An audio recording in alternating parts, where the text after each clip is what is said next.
Can your old car not keep up in today's traffic, just like my old 90s BMW E36 did, before I doubled its horsepower by putting an aftermarket turbocharger kit on it? But will she be able to drive legally?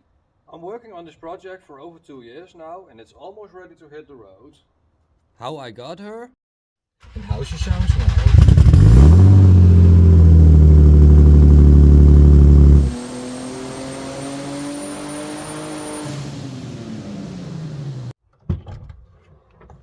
The car is fully rebuilt to accommodate for the extra horsepower. In the rear we've upgraded the brakes to the E64 328 calipers.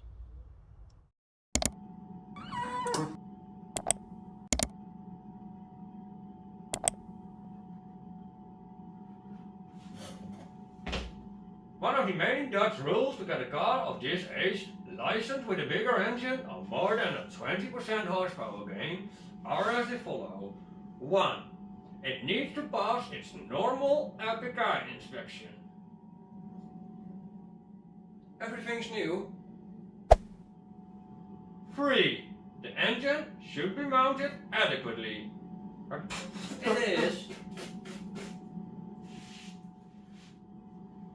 2. The bigger brakes should suffice.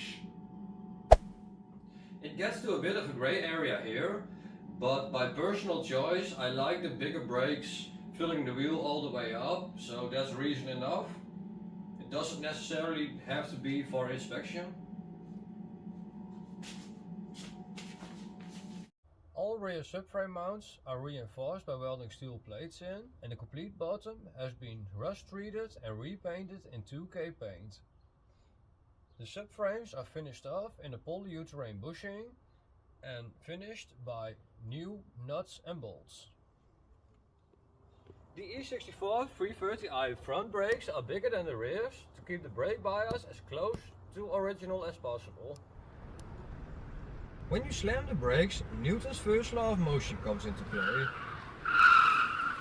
An object at rest stays at rest, and an object in motion stays in motion, with the same speed and in the same direction unless acted upon by an unbalanced force. Picture 1500 kilograms moving in a forward momentum just like our car.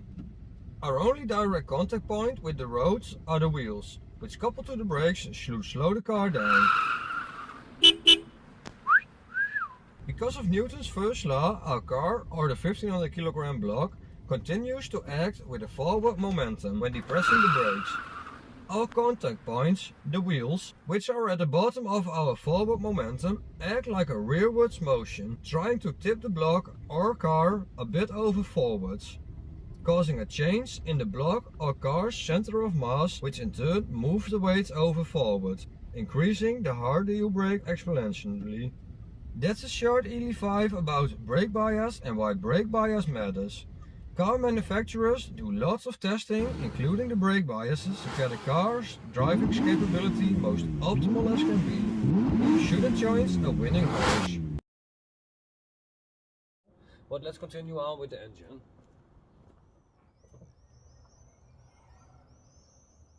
The M50B25 engine is rebuilt on original rods, pistons and crank. It has a later model M45 oil pump and aftermarket chain tensioner, and the compression is lowered by a K64 double head gasket and spacer plate. The bottom mount turbo is coupled to 640cc injectors on a wallbro 450 coupled to a VEMS plug and play HVU. So what are the goals we're trying to achieve with your car today, sir? I want to go fast, boost it up, but I would also like to be sure the engine's okay as it's being fully rebuilt and I don't know how it'll do. I see, we'll do our best. Are there any things we need to know beforehand? Not really, the car's been started before and it runs. It has an electric mag valve to control the boost and it has an engine bay wire tuck. All fuses and cables are now inside the car. How convenient. The engine's first real test.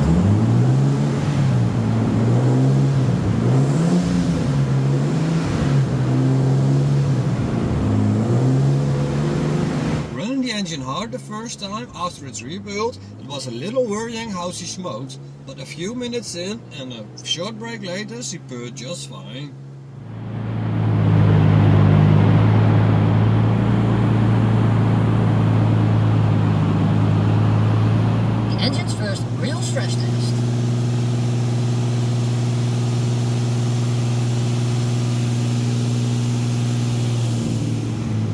I found it very scary standing this close to an engine in which I've redone every nut and bolt myself, but in the end it definitely wasn't spared and it ran great.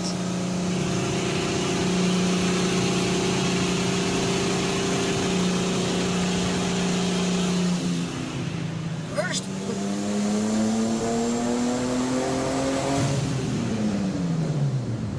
second,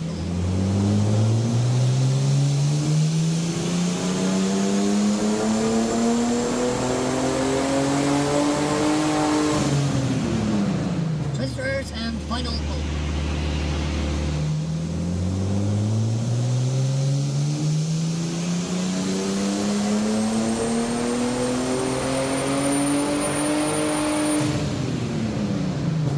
Results. After 10 hours of tuning, we gave up because the wastegate spring couldn't push burst further than 0.8, 0.9 on the spring that's in it. This came out to a rather disappointing 375 engine horsepower, which does double our original horsepower of the car. Almost. After changing to a stronger spring, the car could be boosted further to 0.1, 0.2 bars, but increase the horsepower even further. But for now, getting 465 Newton meters on the wheel should suffice for a bit of fun. Biggest challenges. The two biggest problems I've encountered building a turbocharger on a naturally aspirated car were definitely electrical, hence I've gone the VEMS plug and play route. I can't speak about other platforms, but I know they come a long way since with the original BMW ECU. But for me, the VEMS work great. Starting it up, it was plug and play, besides the wrong warm-up enrichment table. For more on that, see the first start video here. After the tuner did its magic, it looks to be running all fine. Second If I would challenge. start it all over again, I would have gotten a different manifold, as the cheap eBay manifold and especially wastegate location ain't the best for pushing more horsepower. The flow is kinda unequal and the wastegate is far off the header connector, making overboost a serious problem pushing it later in. To get her on the road legally, I need to have the car inspected by the RDW, a Dutch governmental car inspection center. Brr, my mouth. In this state, this car should over-suffice for inspection, but I'm still waiting to get the last final papers in to plan a date for inspection. If you've liked this video about the E36 Turbo or the E93, subscribing would help my channel and future projects a great deal motivationally. I've got a few future videos coming up on taking the sleeper to the Dutch car meets, and as I'm living 30 kilometers off the German border, I'll be sure to test out the top speed of both cars. With your help in my garage, perhaps we can do even bigger projects in the future too. So be sure to leave a like and subscribe if you've liked this content. Until the next one.